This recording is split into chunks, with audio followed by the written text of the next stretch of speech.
Долгое время у меня на машине скрепили сайлентблоки, и наконец я решил заняться этим вопросом. Изначально я полагал, что если их просто заменить, то проблема сама собой уйдет. Но по итогу побороть скрип оказалось несколько сложнее. На YouTube есть ролики, описывающие возможные решения данной проблемы. В качестве решения предлагается залить масло внутрь сайлентблока. Данный подход мне кажется несколько сомнительным, потому что резина внутри сайлентблока со временем начинает разбухать и разламываться. Изучив геометрию рычага и строение сайлентблока, мне наконец удалось решить изначальную проблему. Проблема оказалась комплексная, и скрип может вызывать несколько факторов. Сначала я пытался понять, почему, если залить масло в сайлентблок, скрип может пропасть. Изначально я предположил, что сайлентблок имеет классическое строение. Две обоймы, наружная и внутренняя, между которыми плотная вставка из резины. Резиновая вставка работает на скручивание, но не на вращение. Но это оказалось совсем не так. В отличие от классического сайлентблока, который имеет очень простую структуру, которая может иметь или не иметь наружной металлической обоймы, сайлентблок, стоящий в верхнем рычаге, проектирован для работы на вращение, а не на скручивание. Он отличается наличием пластиковой втулки между обоймой и резиной, что позволяет внутренней втулке свободно проворачиваться относительно внешней обоймы. Есть очень хорошая статья на Драйве, в которой автор подробно рассматривает строение сайлентблока. Ссылка будет прикреплена в описании.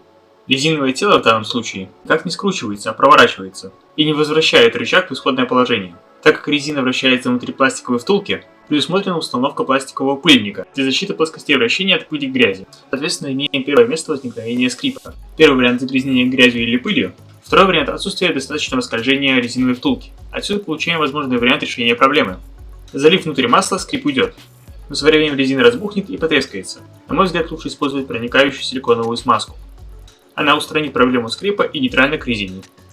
Так как резина внутри рычага совершает вращающееся движение, становится критически важным, чтобы плоскость вращения совпадала с плоскостью вращения самого рычага. Если плоскости не будут совпадать, резина будет работать не только на вращении, но и на скручивании.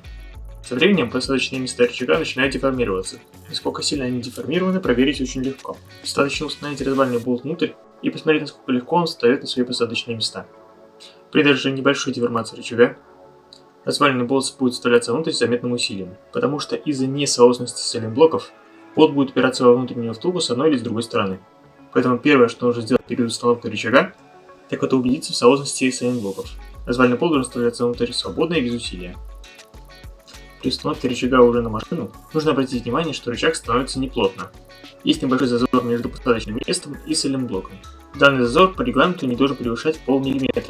Если проигнорировать данный момент и затянуть развалочный болт, рычаг снова деформируется. Причем деформация затрагивает не только сам рычаг.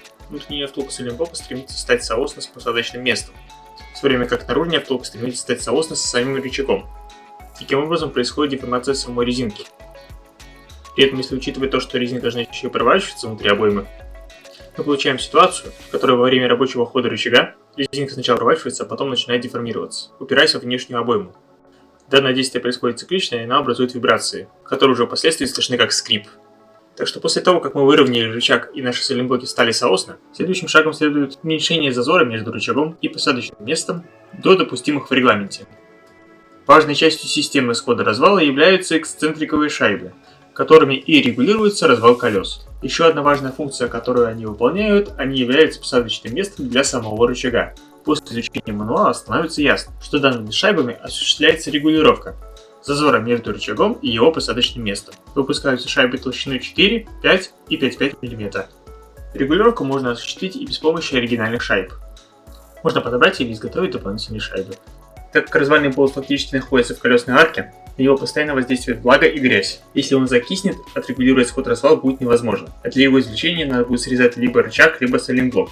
Поэтому по мануалу рекомендуется смазать его литолом. Однако это следует делать осторожно, так как если щедро обмазать всю поверхность болта, во время установки часть смазки неизбежно выдавит на резьбу. Момент затяжки болта 100-110 Нм. На смазанной резьбе для достижения такого же момента придется приложить гораздо больше усилия, и по итогу можно повредить резьбу. При затягивании гайки резьба должна быть чистая и сухая. Если развальный болт затянут с правильным усилием, во время работы подвески вращается только сам рычаг и его наружная обойма. Если же видно, что внутренняя обойма сайлентблока или эксцентриковая шайба с развальным болтом двигаются вместе с рычагом, значит стягивающие усилия гайки развального болта недостаточно, чтобы удержать рычаг на посадочном месте. Почему так может происходить? Если рассмотреть все прижимаемые поверхности, то станет ясно, что все они находятся по линии установки болта, и смазка на них может попасть во время установки. Так как все эти места непосредственно отвечают за фиксацию рычага, Критически важно, чтобы на них не попадала никакая смазка. Более того, перед установкой я рекомендовал бы их обезжирить, а во время установки следить, чтобы смазка на них не выдавливалась.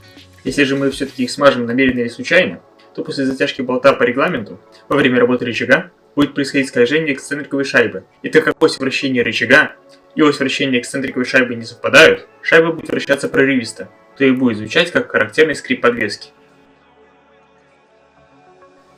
В целом это все, что я хотел рассказать по данному вопросу. Это всего лишь мои наблюдения. Единственное, что хочу отметить, после того, как я смазал сам сайлентблок, скрип полностью не ушел. И только после того, как я выровнял рычаг, убедился, что сайлентблоки стоят полностью соосно, убрал старую смазку с болта и полностью обезжирил прижимаемые поверхности, скрип полностью ушел.